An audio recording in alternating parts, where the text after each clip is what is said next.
What's going on, people? Welcome to the live match reaction. Palace 0, Newcastle 0, 2 games unbeaten, clean sheet at home. Lots of positives to talk about in this game. As always, if you do enjoy the content, make sure to hit the like button, subscribe, and leave down your comments in the live section. If you're watching on replay, in the comment section down below. Look, I'll be reading all your comments. Look, overall, just quick reaction before I open the lines where you guys can actually join and have your say via audio or video. Overall, there were a lot of positives. Of course, we'll talk about before the game. We'll talk about the lineup as well, and what you guys felt about it. Well, me, I didn't really have the time to look at the lineup, so I had to look at it about 5 minutes before the game, literally while I was walking into the ground. Um, I didn't understand it to a certain extent. I expected changes going into the game.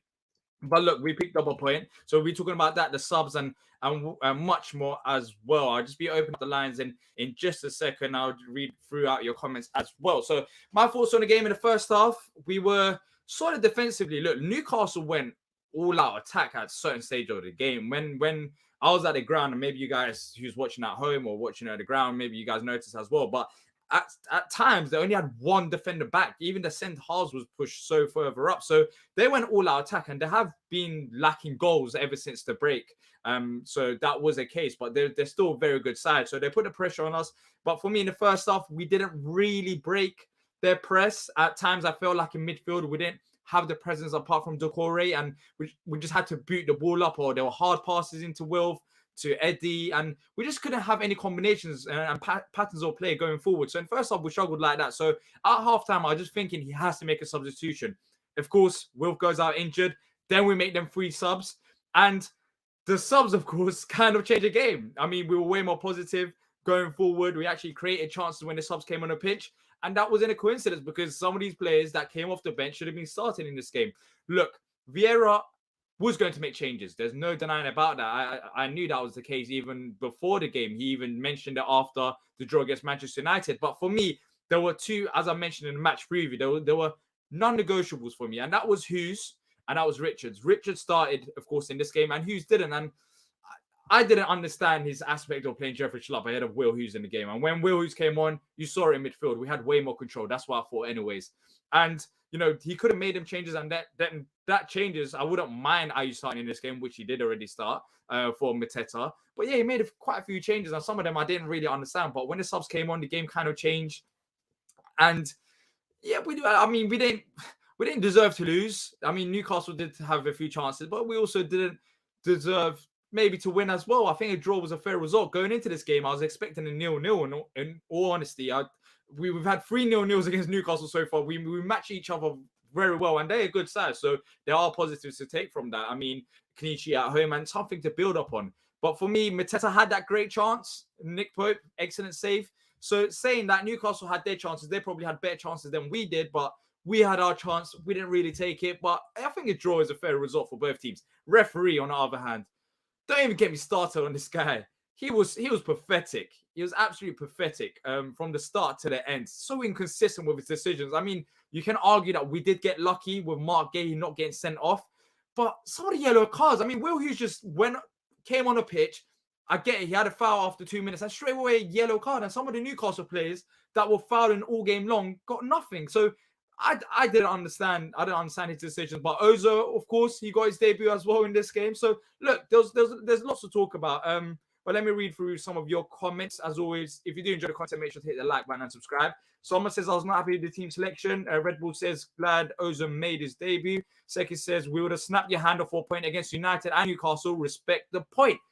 100% agree. In these games, look, before these games, we were struggling to score goals. We were conceding goals.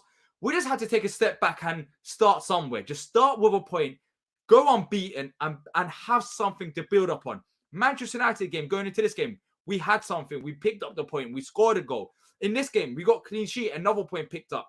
Next time around, we got Manchester United, and we can build on these games. So for me, I'm not upset with a draw. I mean, Newcastle's a very good side. United are a very good side. And it gives you that confidence going into the next game. There's something to look forward to. There's that clean sheet that you want to keep as the defenders. I mean, Chris Richards today, absolutely brilliant. And we'll be talking about him and what's going to happen to him when Anderson comes back, because there's a few solutions to it. But look, Richards and Mark Gahey, they were both excellent today. And going into the Manchester United game, they've got that clean sheet to look forward to, as well as the rest of the defenders. And then with the midfield, I mean, I expect Will Hughes to probably start. You know, we got something now. We got something, and it gives you that confidence as well. And you look forward to the next round of games. Jason says, as expected, Schlupp was back in the lineup. Vieira just itching to get him back in the lineup. He's his favorite player. Yeah, let me know in the comment section. Let's talk about this. Let me know in the comment section what you guys think about this. But in all honesty, I don't understand why he does start Jeffrey Schlupp. I have no clue. With certain players, I can say, fine. He starts with Mateta because Mateta's physical. He offers something different. I mean, Ayew, when he's starting out wide, he's good defensively. Maybe he takes out Elisa, puts Ayew for that. But for Jeffrey Schlupp, there's honestly no valid explanation that I know. Maybe you guys can enlighten me. There's none. I don't know what he does defensively. That's much better than Will Hughes. I don't know what he does on the ball. That's better than Will Hughes. There isn't anything. I don't know what he does going forward, because when he starts games, he doesn't really run at defenders. When he comes off the bench, he has that energy. And when it's towards the end of the game, he can run at defenders. So for me, Jeffrey Schlupp starting just doesn't make any sense. Maybe it's something that I haven't spotted so far, but it is his favorite. It is his favorite. And I was actually very surprised to see him starting after the game that Will Hughes had. But another thing is, I saw a comment here that I want to read out. We lost momentum because of the lineup changes. I slightly agree with this. I do agree with this. Look, of course, you can change lineups based on opponents. And Newcastle, they have different strengths to Manchester United. They're one of the best defensive sides in Newcastle, if not the best defensive side statistically. But it would be nice. It would have been nice to at least see maybe one change going into this game. I felt like there was too many changes. Joel Ward coming back into the lineup for Klein, Schlupp, Ayew. I get the results now. We got the momentum going with the results. But in terms of the squad selection and building that chemistry up with the group of players, for example, when Hughes came off the bench, Mateta came off the bench, Elise, if they started this game as well, it helps. It helps in terms of the chemistry. Hughes didn't have a brilliant game against Manchester United because he was struggling. He was struggling to put out passes. But, you know, for me, with the squad selection, if you do have the squad depth, yes, go and rotate it.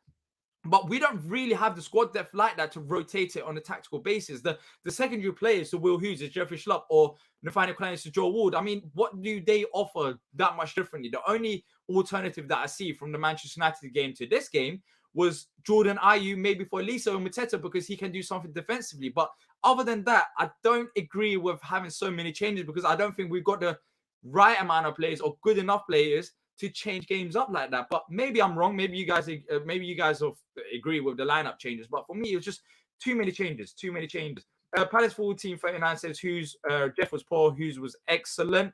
Ref was useless as well. Yeah, look, I'm gonna post the link so you guys can join and have your say as well. And whilst I do, let's talk about the referee.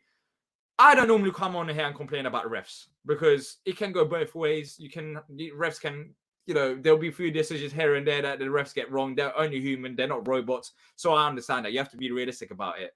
But today, what on earth was this guy doing?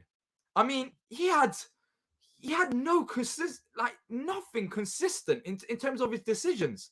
He would give a yellow card to one of our players, and then a second later, you would have a Newcastle player that's doing something much worse, and they don't get booked.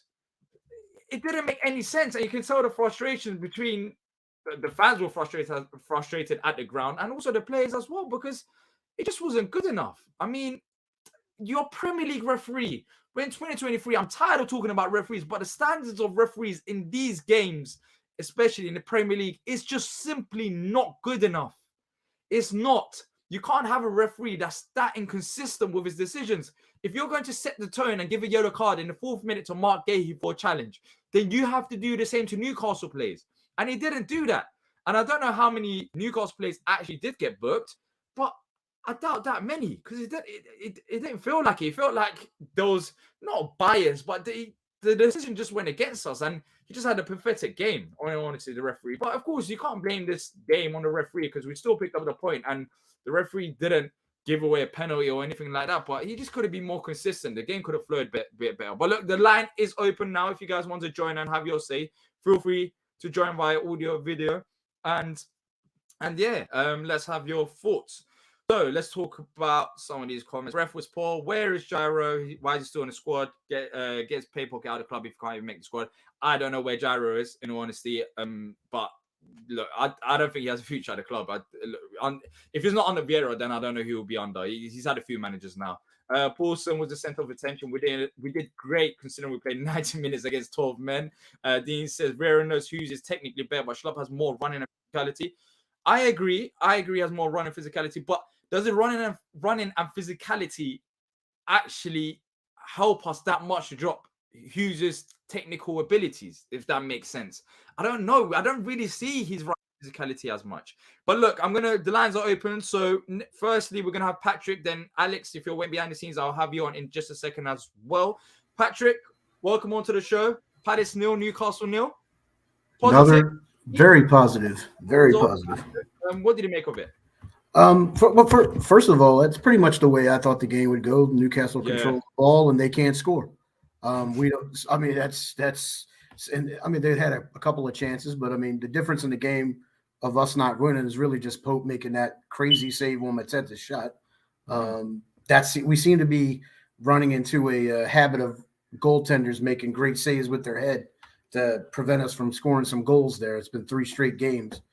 But overall, the effort was there, and that gets us now 3 straight games in a row now where the effort's there, and we get a couple of points out of it. And we're almost through the top heavy part of the schedule in this horrible, run. But I mean, you can't complain about much. I don't see how anyone can.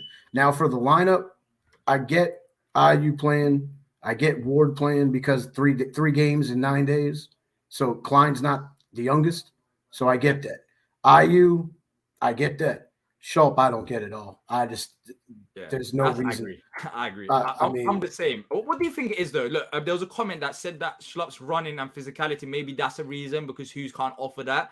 Do you think that's the case? Because, look, we say he has his favourites, but he must have his favourites for a reason. He must favourite Jeffrey Schlupp because he sees something in him. So for you, Patrick, what do you think he sees in Jeffrey Schlupp that he starts on week in, week out? I think he sees that. The problem is Schlupp's not doing that. Because to me, and this started when he started playing midfield under Roy, he was a guy that would carry the ball up the pitch and use his pace and things like that. But he hasn't doing that. All he's doing is passing it backwards. Now, if he's playing coming off the bench, he's playing further up the pitch or on the wing. That makes sense. But with Decore, it's still Decore and nobody else in the midfield, unless Hughes is coming in or IU's dropping in the 8 role. I think that's what you guys call it. Then I mean, I just don't get it. I don't think Schlupp's a bad player. I just think he's out of position and out of it. He's not the utility player he was a few years ago.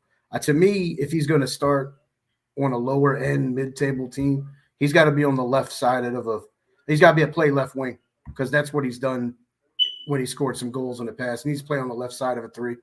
I don't see up top, front 3. I don't see him in a midfield. Maybe a wing back. I think he still do wing back, but we don't play that way. Which gets into when Anderson comes back, I do think we should play a back 3. But as for Schlupp, I just think he's better on the bench, coming off the bench. Let's talk about Richards. Let's talk about some of the positives. 2 games in a row he starts. In this game, we get a clean sheet. Last game, very positive performance. This game also the same. Look, we desperately needed someone like him. And when Anderson comes back, it shows that in that area, we got some very good depth. But what did he make of his performance? I just think he's a good defender. He can play out from the back. He's kind of like an old school defender in the way of if he sees the ball, he's punting it out into the stands, clearing his lines. Don't take any chances with a risky pass. And he's pretty press resistant. I mean, he wasn't the issue when they were pressing high up the pitch. He was making his passes. Once the pass went in the midfield, that's where we lost the ball and we constantly getting counterattacked. But I think Richards should stay in the lineup. I mean, you don't change a hot hand. And I think defensively, we're better with him and Gahey together as a partnership defensively. What we do miss is the long pass from Anderson.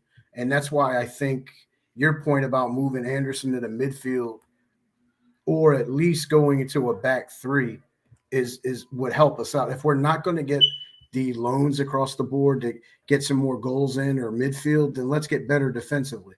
And I mean, Anderson's still a good defender. I just think Richards a better defender. So let's play a back 3. 3 legitimate ball-playing center backs at Palace. Has that ever happened? Yeah, I don't 3. I don't think so. But the main negative today was Wilf. he went out injured. I saw it straight away. It's a muscle injury. I think it's his hamstring. It's not looking good. But for you, now that we got 1 week off as well, and then afterwards we got Manchester United. Look, who would you like to see play in his place if he's not fit for these, next few weeks against these difficult opponents that we've got? We really don't. Now, correct me if I'm wrong, but we really don't have a replacement there right now. Yeah, right? we don't. So honestly, you can weaken the bench and start Mateta, which I'd rather not do, because I like to keep Edouard up top, even though the majority of Edouard's goals last year was from the left side, if I remember correctly. But why not try Schulp there? Because that's just me. Because he can run forward. He is hard to get the ball off of if he's running right at you. I think that's the only place in the starting lineup he could be. I just don't see anyone else unless you want to play Mateta and then drop Edouard on the right. I don't want to see Jordan Ayew up there. I don't want to see Ayew play the 9 to move Edouard to the left. So I would start Schulp there. And then that forces the Hughes to start.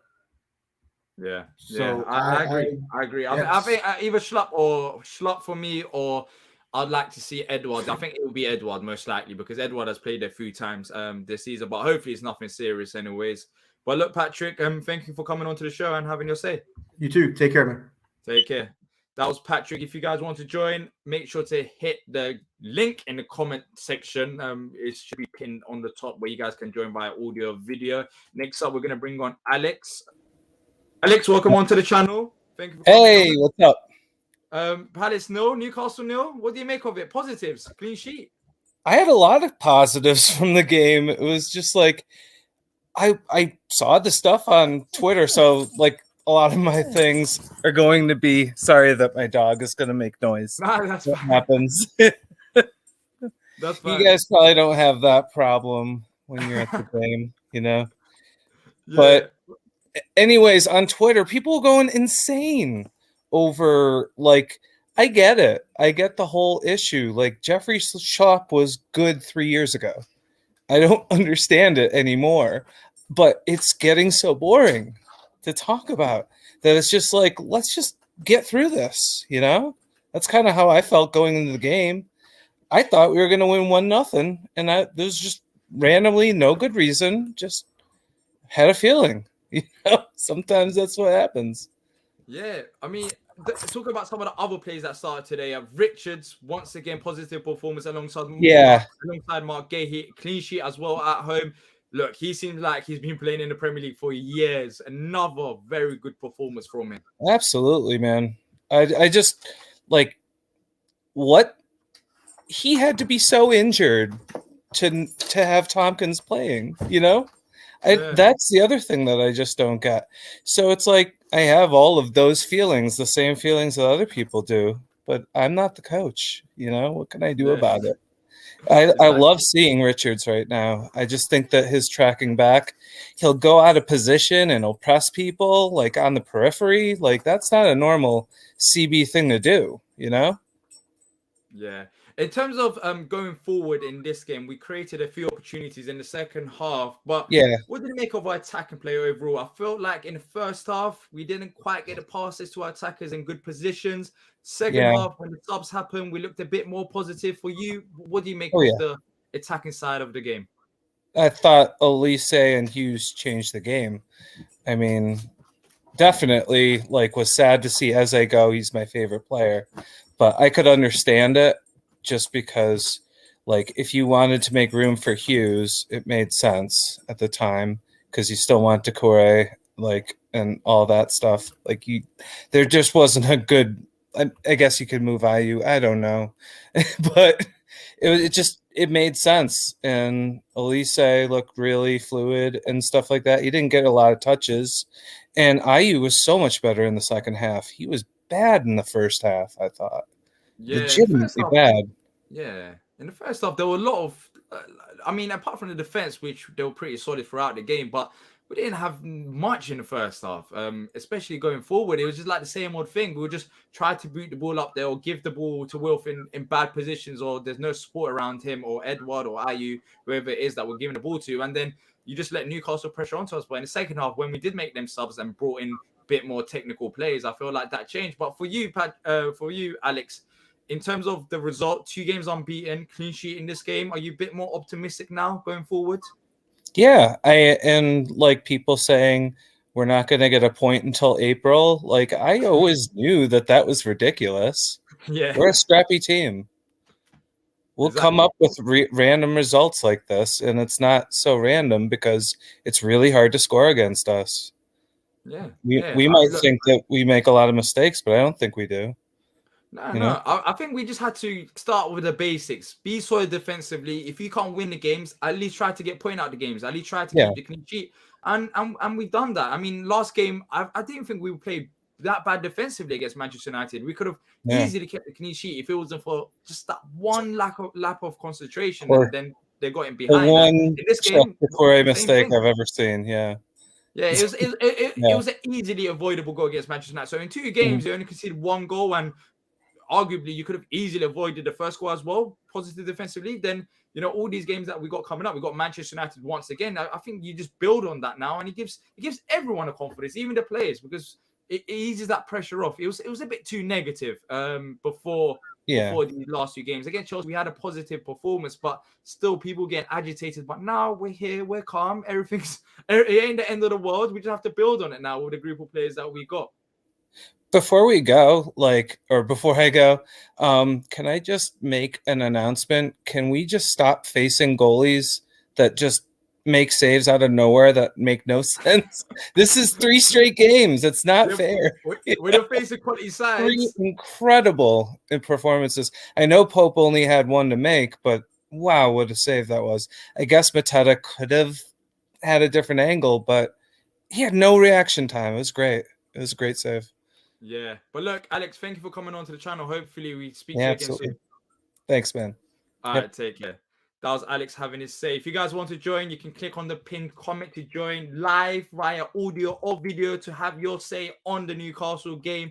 And keep sending your comments. I'll be reading them out in just a second. Next up, we got Mali coming onto the channel. Mali, how you doing? You all right? Hey, guys, I'm okay. How are you doing? Yeah, I'm good. Look, another point. Positive, clean sheet as well. What did you make of it? I think it was a good game. I think it was well balanced. I think any team could have won it at any point in time because they were over attacking at the end and we were counter attacking. If we had a bit more quality, we probably could have had a victory. But it was a very good game. Yeah, it was a very good game against a quality side. Let's not forget that Newcastle are sitting 3rd, and they are pretty comfortable. They've been good all season long. But for you, what was the one main positive out of this game? Look, for me, I thought we were very good defensively again. I think Richards and Mark Gahey, considering they've only played 2 games together starting, they're having an excellent partnership there. But for you, what was the main positive out of this game? The main positive is the point. That was the main positive. We playing together as a team, playing against a team that could buy a $60 million forward like it's nothing, but we struggling to get funds. So you got to put everything in perspective. We played them 3 times and all 3 games was Laval. So it shows that we are hard to beat, that we're resilient. And what Patrick is working with, he's getting every squeeze out of that lemon. Every juice he getting, he players as he could. Just imagine what he can do with a better team. Yeah, well, we kind of saw it last season when we did actually have midfielders and we went to the FA Cup semi-final and we had so many positive performances. And I 100% agree with you. Look, there's only so much you can do with their squad. And some of these players, they have limits. They have ceilings. Correct. And you can't really become a top 10 club with some of these players starting week in, week out. You can make the argument that he doesn't have to start them, but the alternative ain't that great either. We just need more quality and depth. But for you, Mali, is it a case of bringing in more signings then to push this squad on? And if it ain't this window, would you be okay with it being in the summer? I prefer it to be in the summer, to be honest. I prefer it to be summer. If we make no signings, that's fine. It's highly unlikely we'll get relegated this season because Everton is really bad. Southampton is also really bad. And they got 3 or 4 teams that are the bottom that are really bad too. So I think it's best to save the money, consolidate it, and spend it in the summer. I mean, if you look at last season when we had Gallagher, for some reason, the way how he pressed, we could not press this season. And without his pressing, we had to change our style. And it didn't suit us. Without him or a player like him, it was difficult for us to play the way how he played last season. And I think that was the biggest problem for us for this season. But with what the players that we have and the points that we have on the board, I think it's fair. Yeah. But by the way, just a quick question: where are you? I'm seeing like the trees. It seems a bit tropical where you are right now. It's not the glass half lush. No, I'm from the Caribbean. I'm in Barbados right now. Barbados, okay, yeah. Because I was just thinking, like, you look a bit comfortable. Weather's nice. Here, my hands are frozen. I couldn't even turn the laptop on. We're coming back from the game. But it's nice in terms here. of Wilf, Wilf went out injured. Which that's was a negative. Hopefully that's a big loss. Nothing serious. Yeah. But for you, are you confident that we can, survive without him? Because in that position, there isn't that much depth, which is we don't worry. But Edward can play there, I guess. And plus, though, we got rid of Malcolm as well. I think he gone over there for like 2 for the rest of the season. So I guess that's why the young guy got his debut today. Malcolm would most likely have come on at that time if he was there. I guess we could keep what we were doing, put Ayu on the left instead of Wilf. But Wilf is normally recovered quickly from injuries. It doesn't look that serious to me, but we gotta wait on his scan to see. Because he still was able to get on the field and still run a little bit. So it shouldn't be that bad. Maybe 2-3 weeks the most. But how can I say? I'm not a doctor, so we gotta wait and see what the scan says. Yeah, normally we're lucky because he gets kicked a lot. So when it comes down to it, like he doesn't get that many injuries. So we're thankful about that. But I think it's a muscle injury. I just think it's just fatigue, really, going down to it. But for you, in terms of just quickly, when Anderson does come back, there's a dilemma. What happens with Richards? Because I don't think you can drop him the way he's been playing. So what do you do with Richards? I don't get drunken either. I don't think you can drop him either. Okay. If there's a case where we want to keep the formation, I guess you could probably try him at right back because he definitely got his speed. Yeah. But Ward was beaten for pace against Joe Linton, Willock, anyone that basically run down. Even Dan Burn gave him a run. So it's our right side needs right back position. Although we keep a clean sheet, so Ward was still part of that back line, so they still have to give him credit. But he struggled at some points in that game. So I would give Richards a try him at right back if he's comfortable there. If not, your suggestion for the last 3 weeks of playing 3 at the back, I believe that may be a good show.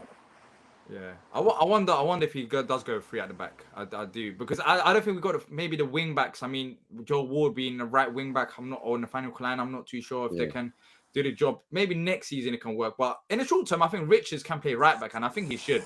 I don't think he'll be any worse than the players that we got right now. He's got a bit of pace, he can tackle. Maybe going forward, he might not have the crossing ability or so. I haven't really seen it, so I can't really comment on it. But apart from that, I mean, I feel like even for the short term, even if he's a better defender than what we got right now, that'll still improve us. But we just quickly looking ahead to the next game. I know we got a little break now. Manchester United. Are you confident now based on these past 2 results? I mean, I am. As well. I am very much so. I believe that the team now has the belief now to push forward and get a win against Manchester United. Or if we don't get a win, we could get a draw. We were going through a really tough time. The sentiment around the club was very negative for the past couple of months. Due to the fact the World Cup break wasn't really good to us. But it was good to a lot of teams, but it wasn't really good to us. But no, I think the sentiment around the club is good. Although we haven't won the last 2 games, we draw. But I feel we could push ahead and get a win against Man United. Plus, they're going to be very busy with fixtures, and we have got enough time to plan as a team to beat them. Exactly, and we got a week break as well because we had a Correct. Cup. That'll probably help us in that. And that can help us as well. Well, look, Mali, thank you for coming on, bro. Really appreciate talking to you. Hopefully, we'll catch up again soon. Okay, no problem. Have a good one. Right, take care. That was Mali having to say. If you guys want to have your say, you can click on the pinned comment to join via audio or video to give your thoughts on the game and whatever you want to talk about Purple Palace. Let's read through some of the comments as well. There's been a lot of comments that's been coming through. Don't worry, I'm not ignoring them. Eze and Elise soon to Gunners. Yeah, keep dreaming, bro. But to be fair, let's talk about Eze. Let's talk about Ebbs today. He tried to put balls in behind, but lately he just hasn't been on form, in all honesty. I mean, some of the balls that he did try putting behind, he just wasn't clicking. Some of them were just way off. Some of them too less power, too much power. I think he's just going through a rough spell of patch. And I think when Ebbs does come back to his fine form, we create more chances like that as well. It doesn't help that Ebbs is struggling a bit. For me, you have to play him through the middle, which we did do today, which was a massive positive. But going forward, we got this 1 week break. Maybe you can take a rest there and then Manchester United go back again. But I wouldn't be too surprised if he does drop Ebbs going forward.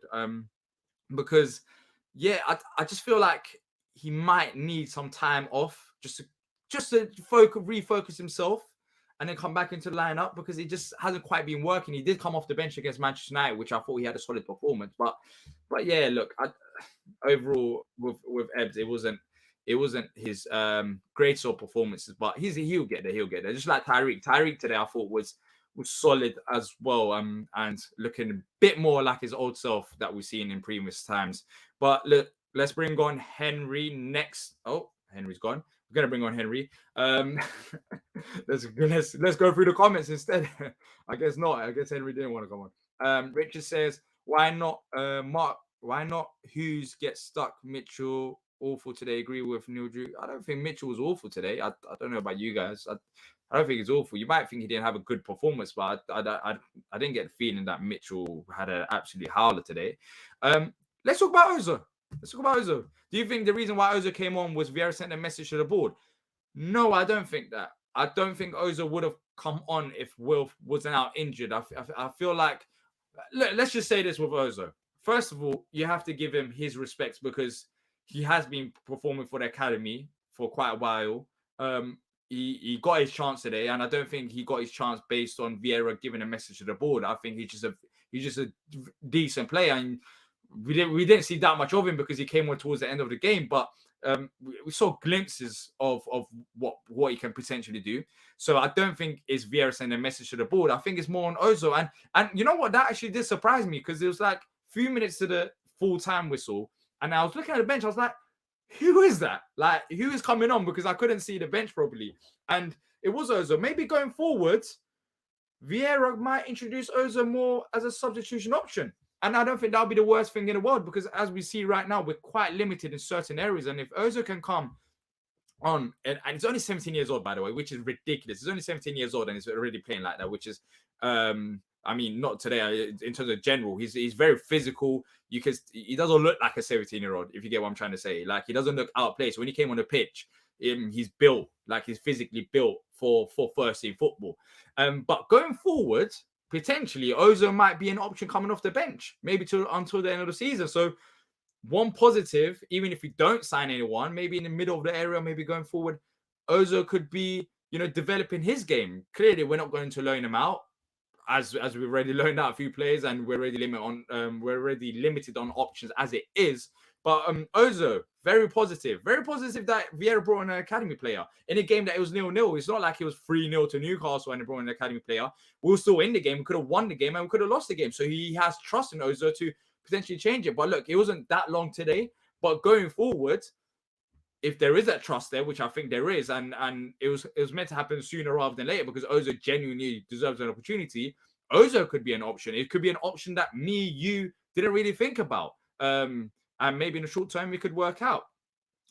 Sarov says, we're not having chemistry in attack, probably the rotation, probably more work in the training ground, but that's likely the team still growing.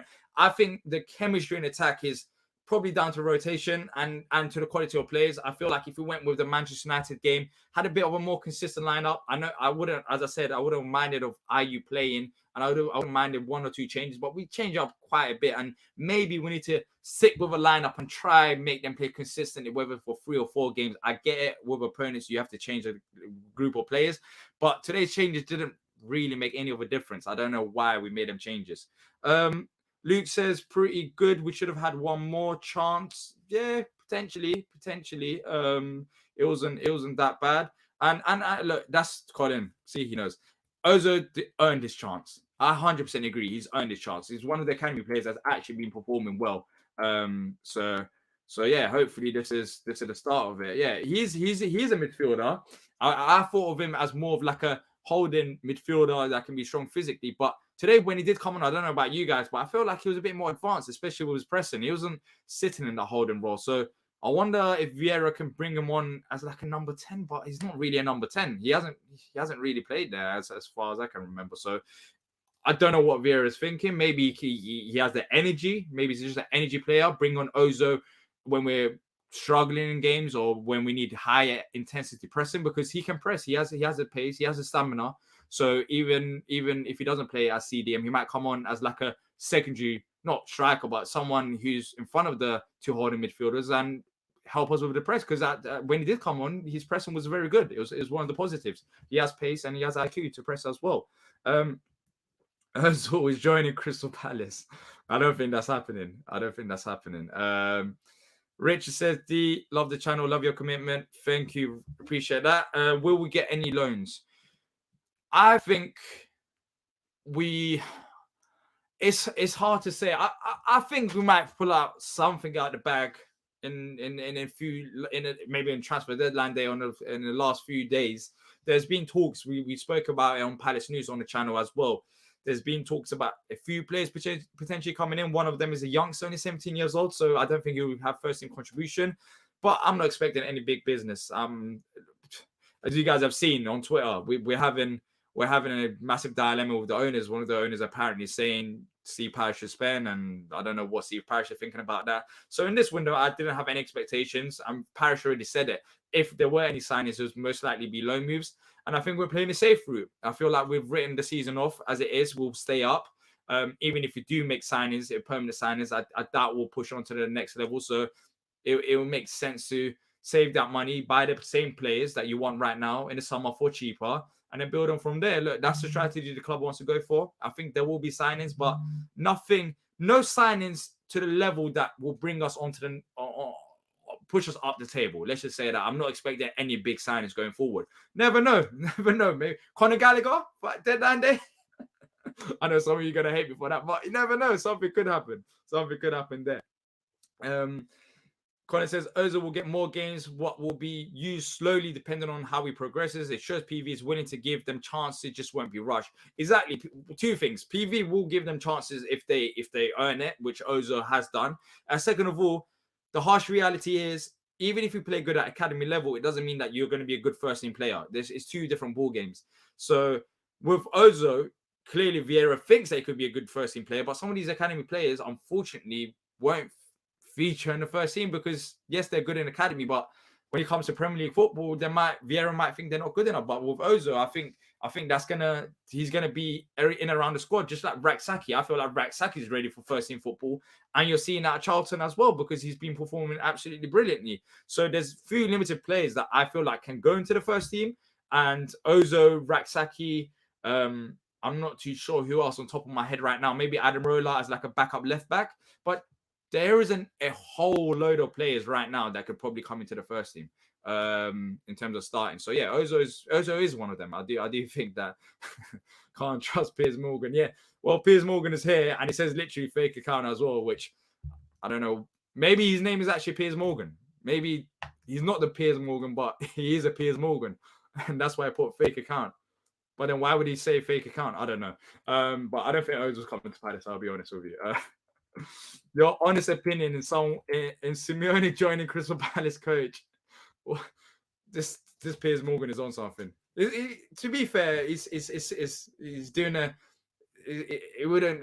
I'm not that surprised that if it's the real or the fake Piers Morgan because he has similar type of opinions. Dee not mention Gallagher challenge impossible. I will mention him. I will mention him till it's over. Yes, we do. Jimmy Mack. What's actually happening with Jimmy Mack? Like, does anyone know? He's been out injured. I understand that, but how long has it been? He hasn't played at all this season.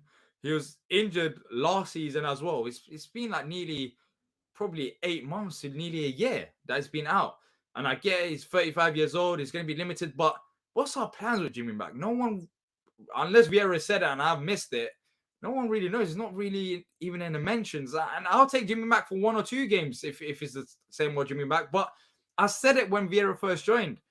With Jimmy Mack, you have to lower expectations, I guess, because of the style of football that Vieira wants to play. He's expecting high intensity for 90 minutes. And Jimmy Mack, at 35 years old, he can't simply, as much as he wants to do it, he will struggle. So with Jimmy Mack, I don't know what's going to happen going forward. Maybe he helps with the coaching stuff or whatever, but he's been out injured for God knows how long. And I don't honestly know what his injury is or when he's going to come back, if he's ever going to come back. It's pretty quiet in that aspect. John Kiamani Gordon probably can feature too. He even scored, but yeah, he's out on loan, so he's not going to be featuring this season anyways because he's at Hull City. Word on the street is we're going for Galley in the summer. Chelsea will be having a big clear out.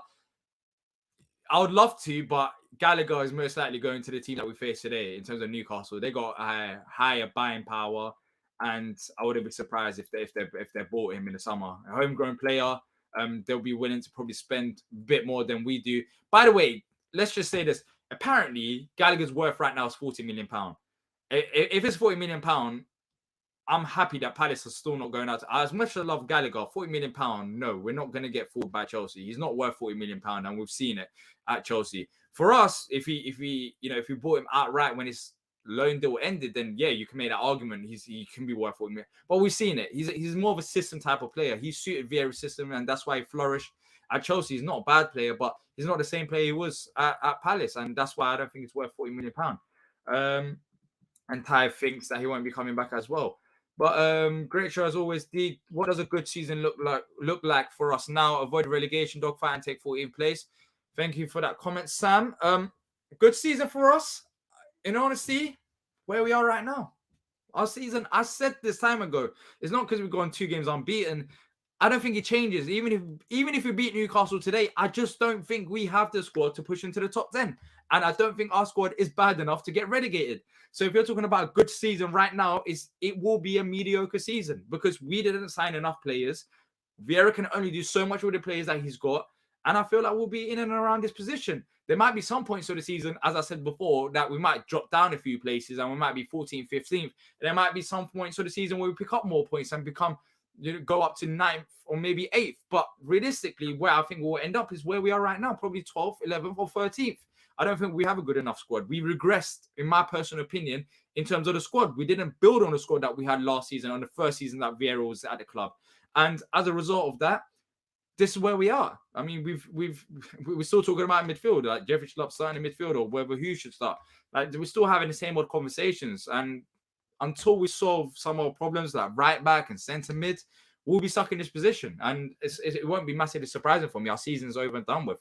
League Cup, out of that. FA Cup, out of that, we just got the league. And maybe we kick on at some points of the season, but I'll be very surprised. Richard says, very disappointed we put so many young players on loan. Ratsaki, very good. Agreed. Jimmy Mack is finished, though. Yep. I do think Jimmy Mack is finished as well. Ozo, Gallagher in a few seasons, quite potentially. But look, make sure to hit the like button if you guys are enjoying the video. Let's talk about some more players. Let's go back to a Newcastle game. Let's talk about some more players today. Decore, pretty solid performance, in my opinion. Put in a tackle a few times. Of course, he got booked. And that was a very good challenge by Decore to actually bring down Anis Saint-Maximin because he was going to be through if he didn't bring him down. I thought overall he had a very good game. People talk about Mitchell. If you guys want, let's talk about Mitchell right now then. I don't think he had a bad game. Maybe it's just me. I didn't really focus on him throughout the game. But when he was involved, he didn't have a bad game. I've seen some comments saying that Mitchell is not good enough or something like that. I didn't get that sense today. I thought Mitchell had a solid game today. The midfield we already spoke about. Wilf, before the injury, it was a frustrating performance to watch, mainly down to the lack of the service wasn't good enough in the first half. In the second half, of course, he went out injured. Edward, his decision making is the most frustrating thing, really, about his game. There's a few times where there was that one moment in the second half. Elise is running. Eddie's running. And I don't know who else. It might be Mateta or someone else running. Edward just literally had to play the ball to Elise. And it was It was a ridiculous mispass, and I think that's what holds back Edouard. I think he's a decent striker in terms of finisher in the box, but sometimes his decision making outside of the box and on the counter, it just lets him down. Once he gets that part of his game sorted and he improves in that aspect, I feel like Edouard will be a better player as well. But look, overall, there wasn't any negatives. I thought Ayew put in a good shift today, done what he had to do. Of course, he has his ceiling and he put in a good defensive work going forward, contributed like that. Eze, we spoke about him, probably wasn't his best games. He didn't really create much, kind of force the balls at time, and the balls weren't really going to our attackers as much. I don't know when maybe the statistics say I'm completely wrong, but from the eye test, there were times where the ball, like he could have done way better with the final ball. But look, there wasn't that many bad plays today. And I thought that Vieira with subs, very good. Very good. I mean, he could have potentially made them subs earlier. As I said, it wasn't a great sort of first half. But the fact that he brought on 3 players, and all 3 players, Hughes, Elise, Mateta, I'm not going to say I would have started, but Hughes and Elise, I would have started. It changed the game. So Vieira's game management in this game, maybe you might not agree with the squad selection, but his game management in this game and realizing what's going on and what needs to be changed, he did make them changes. And I think it did help us later on down the game and in terms of creating chances and being more solid as well. Sam says, hurt to see other teams bypass us. Fulham, Brentford, Brighton. You don't want to say Brighton? Yeah, they're not. Look, Fulham, they're having a very good season. Brentford, very good recruitment. Brighton are Brighton, of course. When they get rid of players, they're still bringing in quality players. I don't think they bypass us. They're having a very good season. I don't think we're too far behind them. Look, as I've always said, even when we have bad spells, I know we're 2 games unbeaten right now. I didn't have no fear of relegation, but our problems that we talk about week in, week out, they're easily solvable. That's the main positive. We can be in a way worse position like Everton. They spent money, but spent money on wrong players. You have to find a fine balance of getting in the right players, which I'm not, by the way, this is not an excuse for the board not bringing in players, because as I said, in the summer, we didn't bring in players. You had all that period from the summer to January to sort out replacements. And we didn't do that. We haven't done that. We're still not bringing in players now. So there's no excuse for that. But look, we're not too far behind. There's a few positions we need to strengthen. We need to strengthen in depth as well. But as I said, if you invest, these problems are easily solvable. It's not like we're in an awful position. We got a massively aging squad. And you have to move on from some players, which we'll do in the summer because contracts are running out. We'll bring in some more players and slowly build on like that. As I said, that's frustrating. Sometimes I get really pissed off coming and talking about Palace after we lose games and you see the same old. But the reality is the process was always going to take more than one summer or more than one window or 2 windows or 3 windows because we are Palace. But saying that, we could have done better in the summer. We've brought in Richards, which was a quality signing as we're seeing right now. We've improved in depth there, the core as well, but that wasn't enough. And we just have to ride the wave. We just have to invest the players and we have to bring in the right players as well. Don't bring in a midfielder for the sake of just bringing in a midfielder.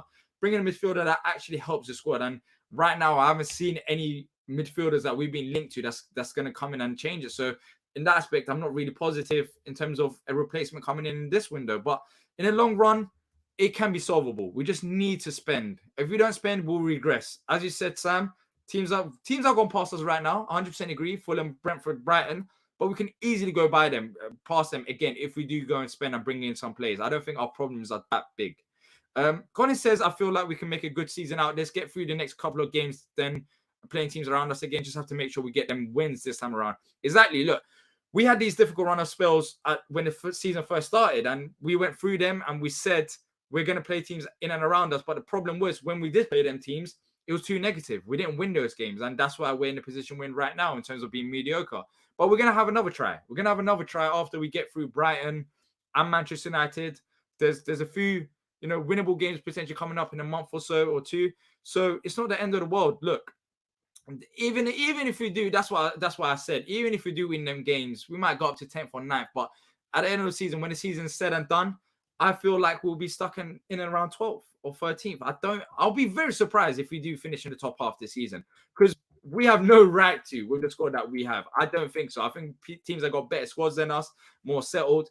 And if Vieira does do that, then boy, that would be crazy. I think Vieira's doing a very good job as it is right now because other managers with some of the players that we got that starting week in, week out, we could easily be 15th, 16th. I mean, this could go also wrong as well. I know some of you don't like Vieira for whatever reason.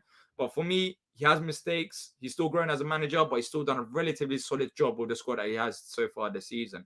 Ty says, we better have a good summer after this. D, what's your opinion on Parish versus Textor? Parish versus Textor. Oh, my opinion on this. All right. I don't want to come on here and pick sides, but saying that, I do feel like, by the way, you guys can join and have your say as well. The link is open. It doesn't have to be all me as well. If you guys want to join, feel free to join.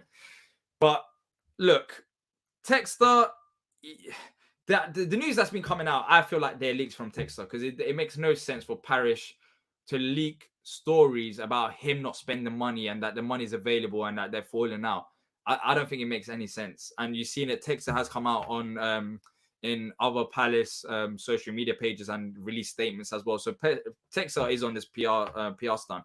But saying that Textor saying that Parish is not spending money that's given to him, I don't think it's as straightforward as that. Look, I said this on Twitter as well. On my Twitter, I posted a tweet about this. Now, if you ask me who I should trust more, Steve Parish, that's a Palace fan that's been at the club for about 10 years, saved us from administration. Regardless of what you say about him, we become a solid Premier League club, even without Textor being here. And that was under Parish's thing. But we need more investment because Parish simply doesn't have the money. So I feel like Parish will make decisions in the best interest of the football club because he has done that so far. So the reports of money being available there makes me think that, one, you can put the blame on Parish. One, we just haven't done a good enough job in terms of recruitment and shortlisting players, and that's why we're not spending the money. And two, Parish maybe just thinks like how I think that the season is done. There's no point of overpaying for players right now when we can get them for £5 or £10 million cheaper down the line. But one thing that I do have to say is these leaks that's been coming out, it hasn't helped Parish, it hasn't helped Textor. And you can tell that Textor's fairly new to the business because, look, Parish has been running a football club for ages. He knows the politics involved with football. And if these leaks are coming from Textor, which I believe they are coming from Textor based on the stories that are coming out, it's not good enough. Like, there's no need for them. There isn't any need for them. I'd rather you guys just talk out behind the scenes, even if you're not going to bring in any players, talk out behind the scenes and then build on from there. Look, we get it. This season has been frustrating. It has been. But all these rumors about, oh, he's not spending money, oh, he's falling out. Who does it help? Does it help you, Textor? Does it help Parish? Does it help the fan base? It doesn't help anyone. It gets us more frustrated because we're like, what is actually going on with the football club? So for me, look, get along with each other, have talks about it, and stop leaking stuff. As much as we want to know as a fan base, it doesn't help any of us. Well, what do I get out of Textor saying he's falling out with Parish or there's money available, Parish is not spending it? The main frustration is coming from the club being potentially not directly, indirectly being put on the stock market down to the Eagles holding and Textor owning 40% of the club. There's a frustration for that. I understand that from the fan base, but Textor just going all out defensive, from my feeling anyways, that's my own opinion. Of course, everyone has different opinions. Going out all out, PR stunt, saying Parish is at fault, and that it doesn't help anyone. It doesn't help your cause because there's people that just love Parish a bit. There's people that know that Parish has done amazing for this football club. So look, talk about it behind the scenes, get over and done with. I'm tired. I'm tired of this beef between our owners because it just genuinely looks pathetic. And whoever's leaking the stories is absolutely pathetic as well. And for me, that goes down to, I think, Textor. That's what annoyed me the most. Just get on with the job. Get on with the job. You know, stop leaking these dumb stories. That's not going to help anyone, literally. But anyways, Red, the worst ref in the game and most biased pundits. I don't know about pundits, but yeah, I can't remember having a bad ref as bad of a ref as we did today. Hughes is my favorite over Schlupp. So happy for Ozo. Trippier is a handy wing back. Yeah, he is, but he's not coming to Palace anytime soon. Agreed, D. Thought Mitchell was solid today. Few sloppy passes, but done fine. Exactly. He didn't have a great game, but not a bad game either. Edward should have played into his run, but played straight across him. Exactly. That's his decision making. All he has to do is improve his decision making, Edward. And I feel like that ups his level of his game as well. Sarov says, Ayu's crossing low-key underrated. Potentially, yeah. I haven't really thought about it as well. Film review show says, Eddie, really weak in possession as well. Yeah, he just has to play an outright striker. There's times where you're dropping too deep, especially in the first half. You're dropping too deep. Way too deep for a striker. And it doesn't help, but I guess he's trying to get involved as well.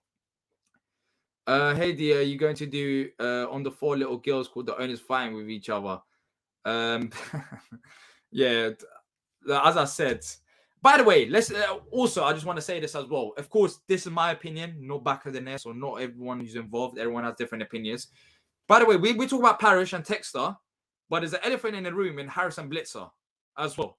I mean, they've been very quiet about this, but we know that they could be a problem as well because they literally are interested in buying a big club. Chelsea, Liverpool, as I say every week, that whenever they become available, Harrison Blitzer name being mentioned. So our problem is bigger than Texter, Parrish, and Harrison Blitzer. We have ownership group in Texter, which he actually released a video on Leon's social media page talking about the multi-club structure. And I like what he said. But Harrison Blitzer now, they're just the elephant. What exactly are they doing? Like, do they still want in this club? Do they want out? Because based on their actions, it seemed like they want out. And they've been fairly quiet. People are talking about Harrison Blitzer, but yeah, we've got another problem. Let me quickly, enough for the owners, but quickly with the Eagle Holdings thing, the reason why I'm a bit worried about it is now 40% of our club is under Texas Eagle Holding. He's gonna have investors in Eagle Holding as well. So there's more people involved with not running a football club, but maybe with the decision making. You know, it just there's too many people involved. Like before with Palace, you would just have Parrish and you would have Browett and all them others, but now there's too many people involved and you don't know their motives, and it doesn't really help, especially if we're not buying players as well. Richard says Conor Gallagher do miss him at Chelsea, good player in the Chelsea team, but will not play when everyone's fit. Eddie Eze aren't getting near the first team for a while. Not sure they are out of form, but they're getting runs in teams, runs in the teams with different teammates and systems showing so little. Do you think we should have kept the draw if we finished with Ward, Schlupp on the pitch, and Klein and Hughes? Potentially, because we weren't that bad with them on the pitch, but we definitely did improve. With them off the pitch as well. Well, especially Klein and Hughes coming onto the pitch, but we could have still kept the point with them on the pitch. Everton going down. Until they probably face us and nick it on the final day of the season. I mean, they would have been down if it wasn't for us in the first place. We kept them up with that draw, with that loss against them in that game last season in the final 2 games. Even in Demo, I want to see Shearer song. We should have a song called "Last" on Match of the Day. I'm not surprised we're last after today's game is 0-0. D is on his own today, working hard in the Corée when he takes his slap. Exactly. I'm surprised I've been able to talk for an hour. I honestly, I've barely had anything to eat today. I've been running around. I was literally at boxing fight earlier on, and Boazzi was there as well in the amateur boxing. So yeah, I've been running around all day, literally 5 minutes late to the game as well. Ralph says, personally, I think we need a striker. We simply do not score enough and finish. Chancey Vieira has said it many times. Yes, we do need a striker, but we don't have enough resources in terms of cash available to go and bring in all these players. Otherwise, we would have done so. So you have to utilize what you got. And for me, as much as I would like a striker, a centre mid and a right back is more of a priority than a striker right now. I mean, them 2 positions, we can see it. Like, we desperately need players there. Edwards, he's scored a few goals this season as well. You can see that he can score goals in moments. As long as we get centre mid and right back, then we can bring in a quality striker. Also, let's not bring in a striker that's just for striker's sake. You know, we haven't had when's the last time we've had a quality striker at Palace? Like, genuinely, like, quality striker at Palace. I genuinely don't remember. I mean, Benteke in his first season, I think he scored 15 goals, was on form. But we've struggled with that position mainly. Maybe I'm missing out on players because I'm just damn right hungry. But yeah, we definitely need a new striker, but not right now for me anyways, especially if we don't have the money. Last few comments before I go and do the player ratings with Patrick. I would not start Ward, Ayew, and Schlupp. They would have all been on the bench. I don't trust any of the Americans. Just using our name and the fact we're in the Prem to get their other deals done. David says Newcastle pushed high up with 3 tall defenders who batted it back. Great tactics. We need to get on this. Exactly. They were very attacking at certain points of the game. Like, literally, the defenders were pushing forward. But look, guys, if you're enjoying the show, make sure to leave a like and subscribe. helps us out massively. Channel's been growing very good as well. And also, if you want to join the last few minutes, I'm going to wrap this up. And to have your say, then feel free as well. Rainbow says Edward Preston is absolutely awful. Never threatens defenders when they have the ball. Always a lazy walk over to pass the responsibility to the next man. Bollock says, I know Trippier ain't coming here, which just defending Mitchell. Oh, yeah, fair enough. I'm not really a fan of Ayew. Ayew has a role in the side. But he shouldn't be a Premier League star week in, week out. I'll say that. I mean, as much as he's good going back defensively, that side of his game is very good. You can't deny that. We still need a bit more quality going forward. And I think Jordan Ayew's production levels just hasn't been great. Apart from the first season or second season, he joined our squad at 9 goals. We definitely need to improve on that. Palace play with 9 men when Edouard and Ayew play together every time. I don't know if it's that bad. But yeah, we've had some try at Bamford, Remy, Snogo. Yeah, I mean, Remy, damn. Yeah, like Remy, he was out injured basically when he was with us. He was out injured majority of the time. Snogo, I mean, I can't lie, that was a mad period. We had Shamak and Snogo. I've seen them both score in one game. I remember, I'll never forget this game. Southampton, 3rd round of the FA Cup, away from home. Shamak and Snogo scoring for us. Yeah, we've had some fair show strikers. I mean, that's a proper throwback. Glenn Murray, Murray probably the last decent striker we've had. But he seemed like he's not really trying to connect his Palace side of things. He's more of a Brighton forward-thinking striker than Palace, which is kind of weird. Maybe get AJ out of retirement. Yeah, I don't know where AJ is. He's probably busy today. Going back on Ozil, if we're not bringing in any centre mids in on loan, then maybe he'll be used. I think that's the case as well. I think Ozil will be used going forward, especially if we don't bring in any players. And good for him because he deserves his chance. But as Brush says, smash the like button. But look, I'm going to just sip my water. 2 seconds. Damn, talking for an hour straight. Can tell how dry my mouth was. Shamak was class, exactly. He was class. He was class. As period. But then when you just think about it in terms of names, like we had Shamak, we had Snogo, we had Loic Remy, we had Adebayor. We've gone through some weird routes. Adebayor as well at Palace. He played for us. Who else have we had? I think that's pretty much it. I mean, Fraser Campbell, very good. Cameron Jerome. Damn, man, we've gone through it. But we desperately need a high quality striker. I think that's the one area that we haven't really had for a very long time. Probably since we got promoted. I mean, we haven't had one apart from Benteke in his first season. But look, guys, that's it from me today. Hopefully you guys have enjoyed the show. If you have, leave a like and subscribe. Thank you to everyone who joined us live. Really appreciate it. If you have enjoyed it, as I said, subscribe to know some future Palace content. Also, thank to those of you who called in today. Really appreciate it. Saw some new faces as well today. Haven't dare say. As always, as I always do say, I really encourage you all to join the show. And have your say. It's not just Dee's thoughts. It's everyone's thoughts. And I really appreciate the comments as well. But look, that's it from me. We'll be back for the player rating. So make sure to before we go, look, last minute, who's here? As soon as I'm about to end the show, who's here? T, what's going on, bro? What's going on, brother? Just want to say, hey, I love the show, man. You do a great job. Been following Palace for a little while now, man, and you guys are awesome, buddy. Really love what you guys do down there at back of the net. What you been up to, man? What you been up to? You were meant to be here with me today.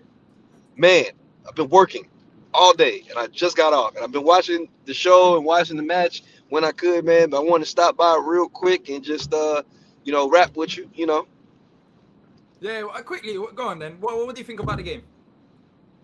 I mean, you can't be mad at getting the point, man, out of that one. I mean, kind of crazy that we play a team 3 times in the space of a season and no goals are scored. I mean, ain't too many teams gonna say that they shut out Newcastle all year long. Let's just be honest.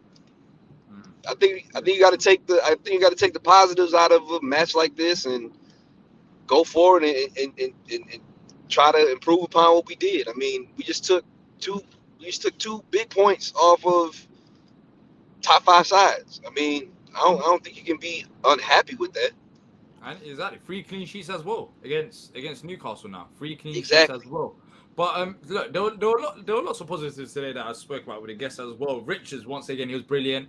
I thought with the subs coming on, very good as well. Some of the subs Yep. probably should have started today.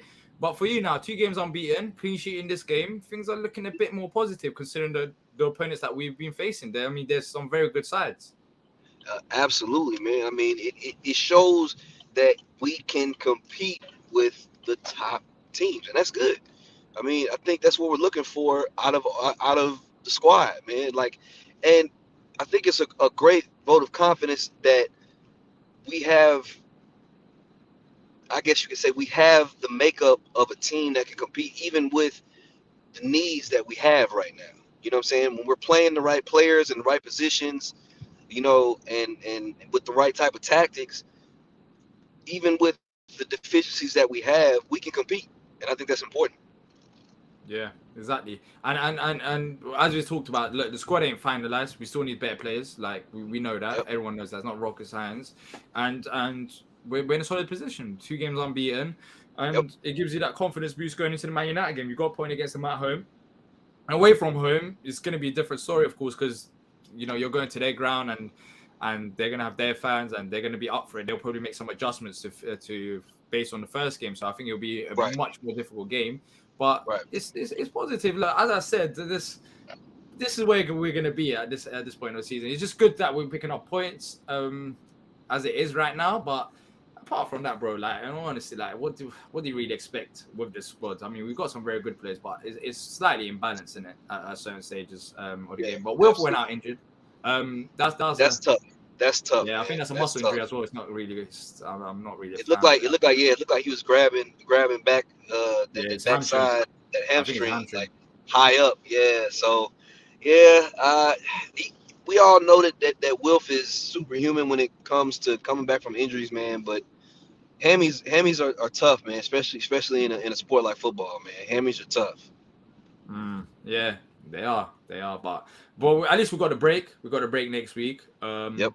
And we got the transfer window shut in well, we're looking at it now in like a week and 3 days and stuff. So not that long left. But for you, T, would you be actually, before we talk about transfer window, let me not forget Ozo. Ozo came on. That was good. Yes. That was good for So minutes. I'm so happy about that. I literally said on Twitter probably like 3 days ago, I'm gonna retweet it on there myself, that if we don't do anything in the window to bring in a central midfielder, man, just play Ozo, man, and just let him get that experience, man, because I believe that out of all those young guys, those young midfielders we have, I think he's the one that has the potential to be able to contribute the fastest, and that's why he's still with us, and that's why he hasn't gotten loaned out yet. I mean, I think it's huge for him, man. I'm extremely excited for what he could become, because when he finally got out there, he looked like he belonged. He looks the part, first of all, physically, because he's not small by any means. He moves well. He passed the ball well. I don't know. I think I hope he gets to make a few more appearances throughout the remainder of this season, man, and that way he can have that confidence. Are you confident that he will? Maybe later stages of the game. I don't know if he'll start, because as we know, he can't. No, I mean, not even like I don't even think, I don't even think necessarily that starting has to be the goal right now.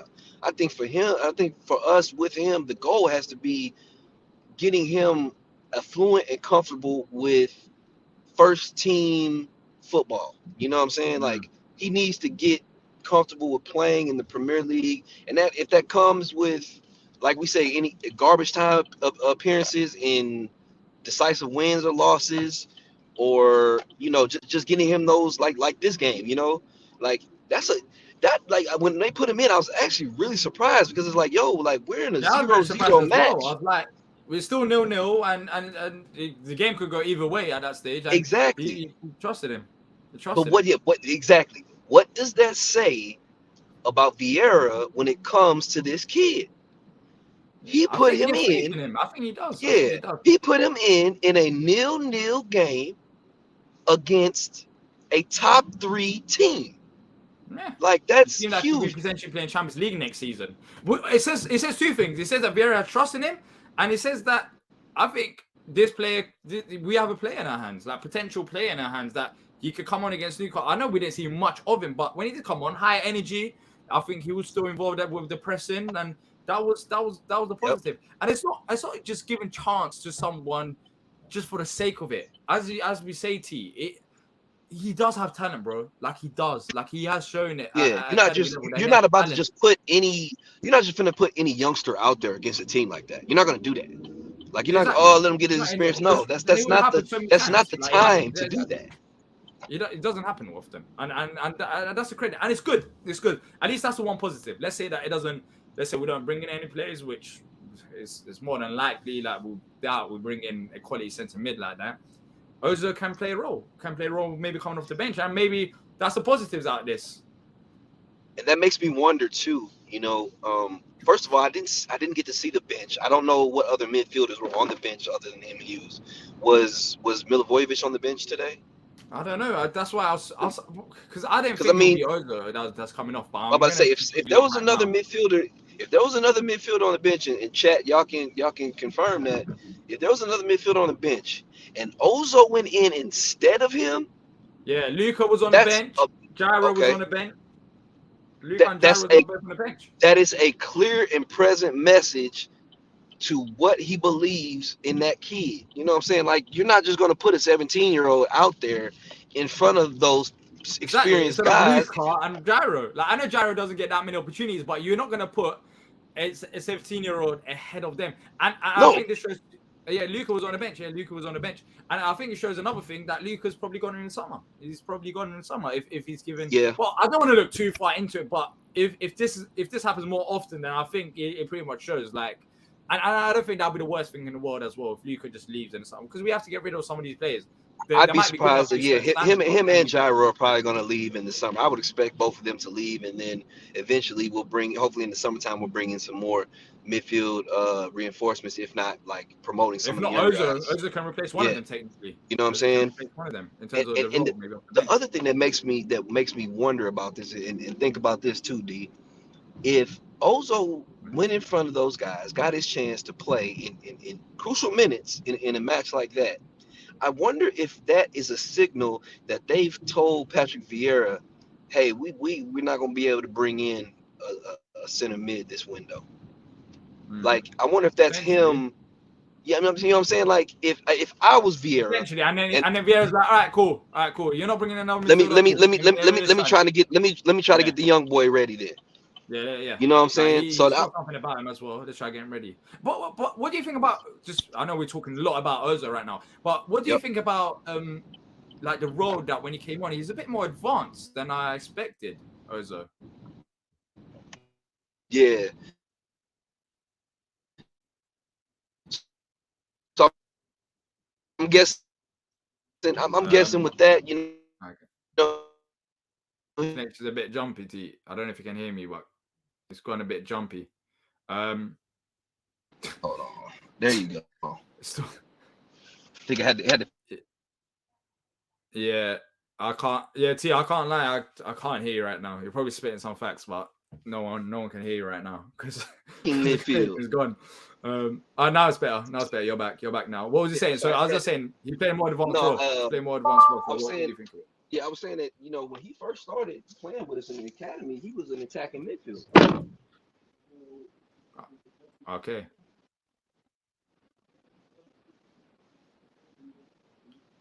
I can't lie to you. You sound like you're on mute. Once again, you're probably spitting facts, but we can't hear it. I can't hear it. Yeah. I think what it could be is the fact that he used to play attacking midfield, so he's used to. Okay. So he did. All right, cool. That makes more sense.